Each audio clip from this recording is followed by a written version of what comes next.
الحمد لله نحمده ونستعينه ونستغفره ونؤمن به ونتوكل عليه ونعوذ بالله من شرور أنفسنا ومن سيئات أعمالنا من يهده الله فلا مضل له ومن يضلله فلا هادي له ونشهد أن لا إله إلا الله وحده لا شريك له ونشهد أن سيدنا وسندنا وحبيبنا ومولانا محمدا عبده ورسوله صلى الله عليه وعلى آله وصحبه وسلم تسليما كثيرا كثيرا. أما بعد قال الله تبارك وتعالى في كتابه الكريم لا يأتيه الباطل من بين يديه ولا من خلفه تنزيل من حكيم حميد. قال رسول الله صلى الله عليه وسلم إن الله يرفع بهذا الكتاب أقواما ويضع به آخرين. صدق الله العلي العظيم وصدق رسوله النبي الكريم.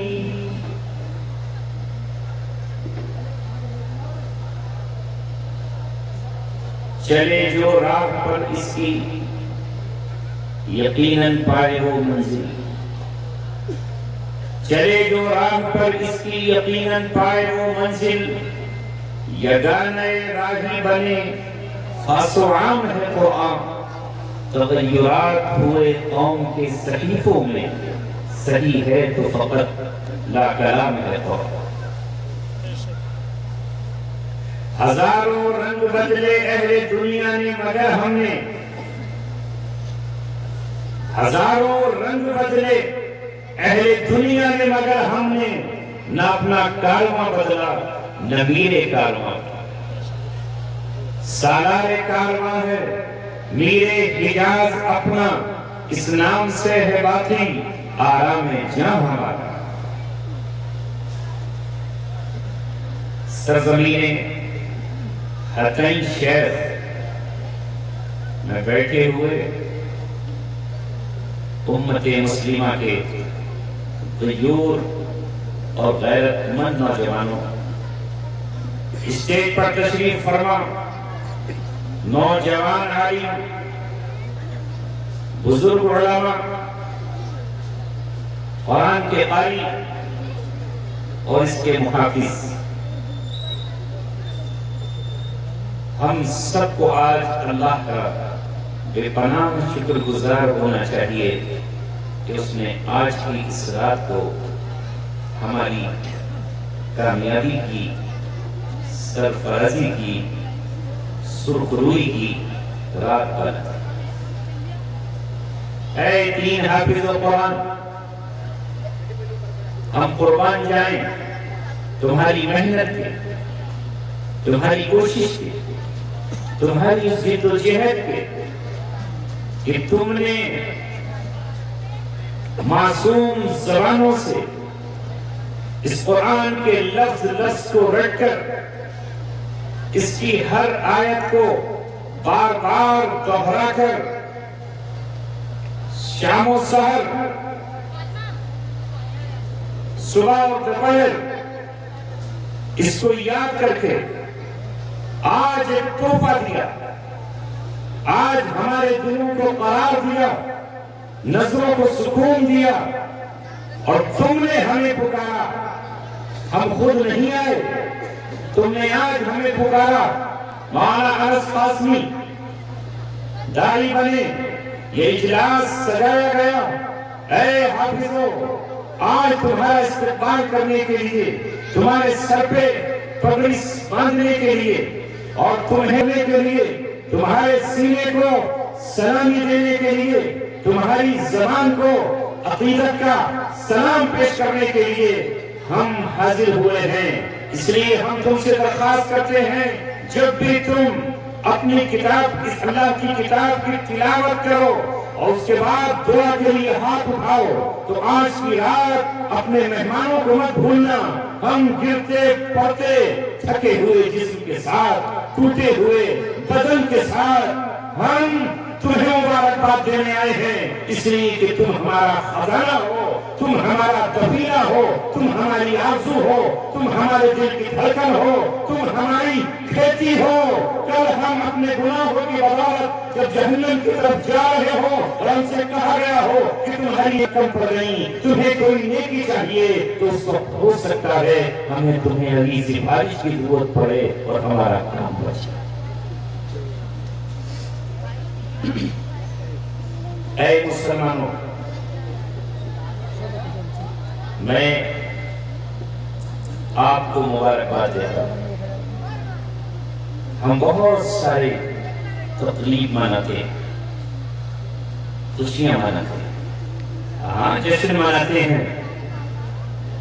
کسی بچی کی منگنی ہوتی ہے تو بھی لوگ بلائے جاتے ہیں اور دعوت ہوتی ہے، رشتہ چاہتا ہے تو دعوت ہوتی ہے، نکاح قائم کیے جاتے ہیں تب لوگ آتے ہیں،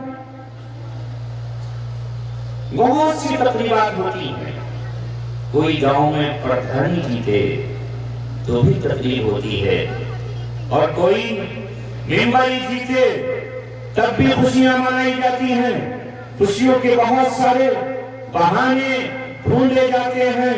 نیا مکان تعمیر کیا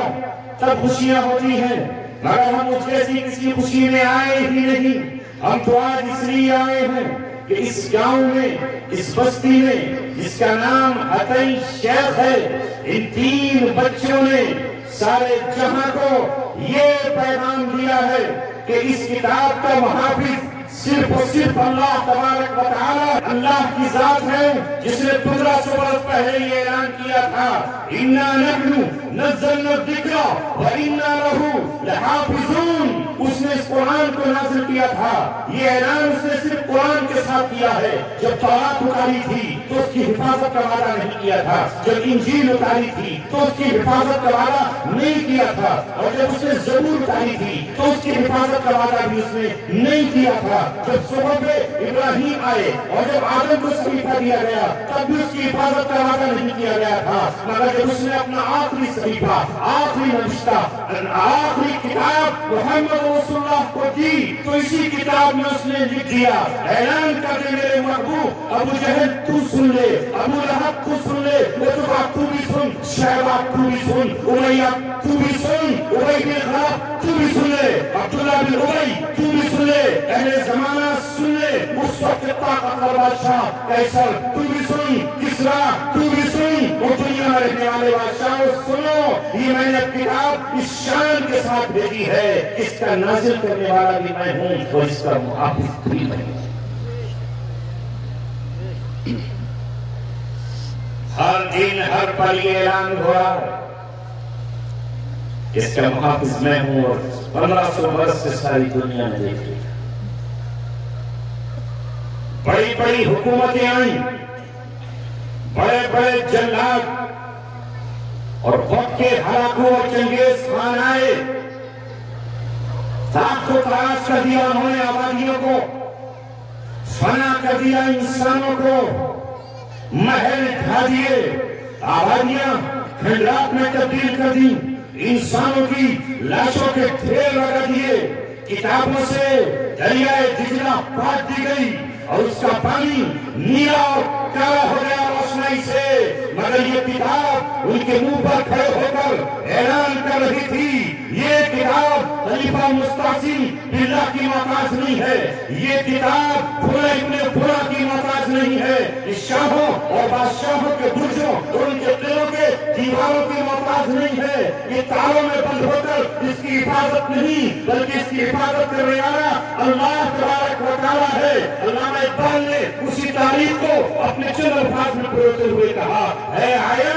یورشے تاتار کے افسانے سے مل گئے پاسباں کعبے کو صنم خالص۔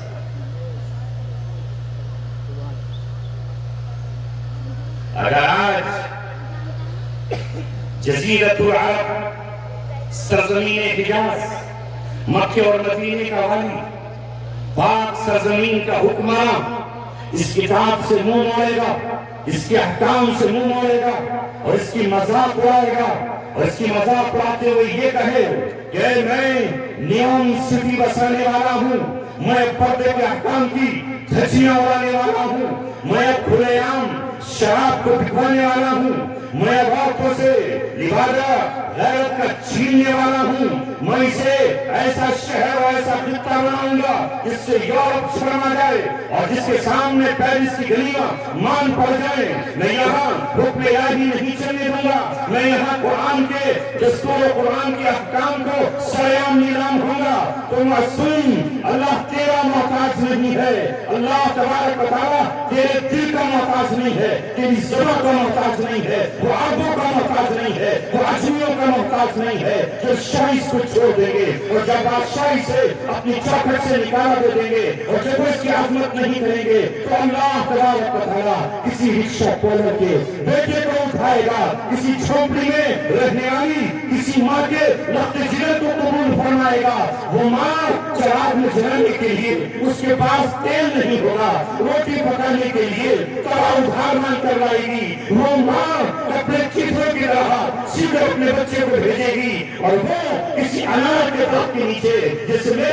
استادوں کے استاد اور ہمارے روحانی پیشوا حضرت مولانا شیخ الہند بیٹھے تھے اس قرآن کو پڑھنے کے لیے، ایسا ہی کوئی استاد، وہ چاہے جوان ہو، وہ چاہے بوڑھا ہو، وہ چاہے عمر دراز ہو، وہ کسی بچے کو لے کر بیٹھ جائے گا اور 30 پارے